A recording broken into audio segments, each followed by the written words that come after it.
Hey guys, welcome to the part 8 of this simple to-do application. In this one, first of all, we are going to update the records to mark it as is complete or not is complete. And secondly, we are going to make some UI changes as well as minor code tweaks. So let's go ahead. First of all, whenever we click on this, irrespective of whether we click on this checkbox or not, we want the status to be updated. That is complete to be updated. So let's go ahead and do that. So in vlist item, I'm going to add the click event, and it will do is update status, and it will update status of the current item or the current record. So let's go ahead and create this update status method.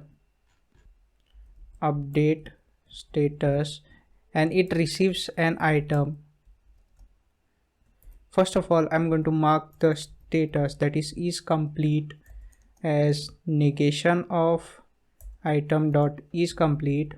Why is this? Because if the task is complete, I can mark it as incomplete, and then if task is incomplete, we can mark it as complete.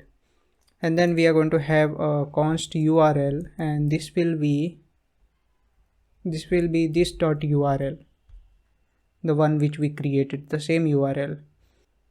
But if you remember, in one of the tutorials I told that in order to update the status, we have to go to the ID number and not just the URL.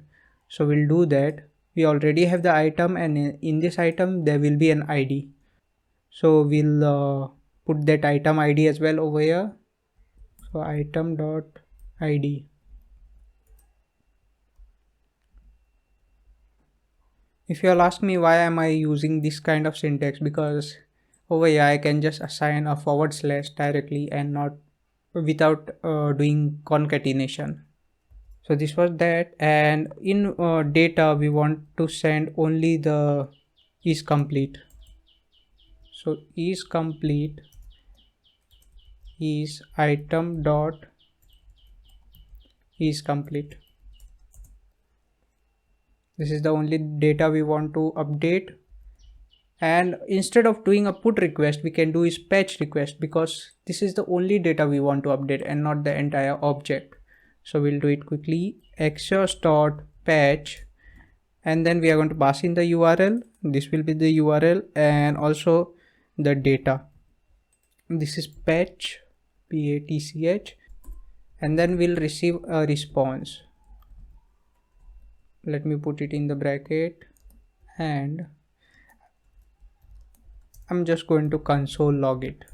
Console.log response. And after this, I want to show the updated data. For that, I'm just going to call the get to dos again. So this will be this dot get to dos. So that's it. Let's go ahead and check it out how it works. Since my backend code is complete, I will mark this as complete. And as we can see, there was a patch called made, and it updated the data to is complete as true. And then after that, list was called. Right now we can see this is highlighted and this is checked. But then if we refresh, the highlight disappears and only checkbox remains. So we need to fix that. My idea of highlighting this is whichever records are ongoing, that is not completed yet task, should be highlighted. So we'll do that.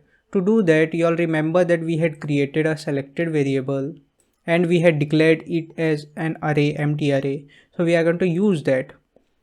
In get to dos, we are going to iterate over the responses. So for that, it will be response, and inside that data, and then we are going to do for each. Here it will be element, and I want also index, so I'm going to do that. This is an arrow function, and then we are going to check if the current element is complete is not complete. So what I mean by that is negation of element dot is complete. That means this task is not yet completed. I want that to be highlighted. So for that, we are going to push the index inside the selected.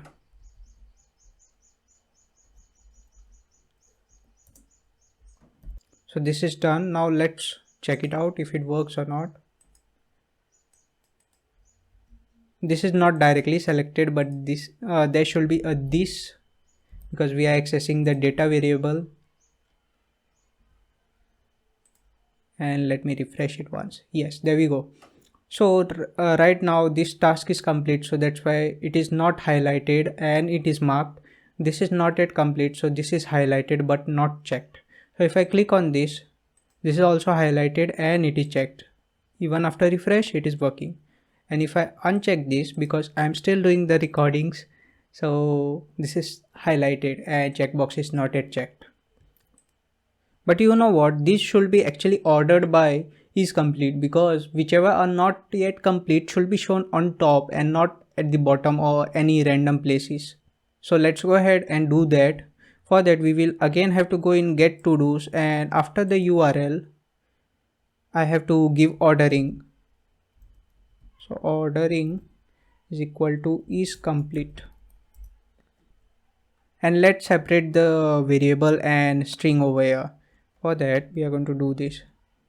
This .url is a variable over here, and rest of the part is just concatenation to the URL. So this will also end over here. And now let's check it out. And there we go. The ongoing task is shown on top, and the completed tasks are shown at the bottom. And if we check the latest URL, then we can see that there is ordering filter applied. And there is one minor UI change that I want to do, that is to remove this border radius. So let's go ahead and do that.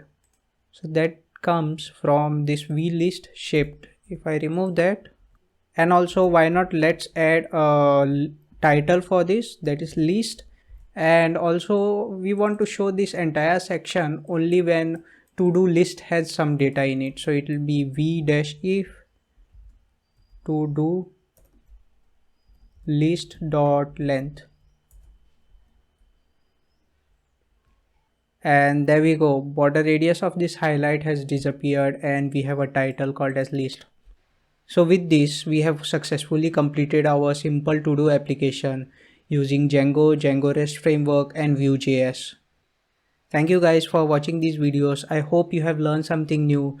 And for more such programming content, make sure to subscribe to our channel, like these videos, comment if you have any question, and code link is available in the description below. See you in the next one.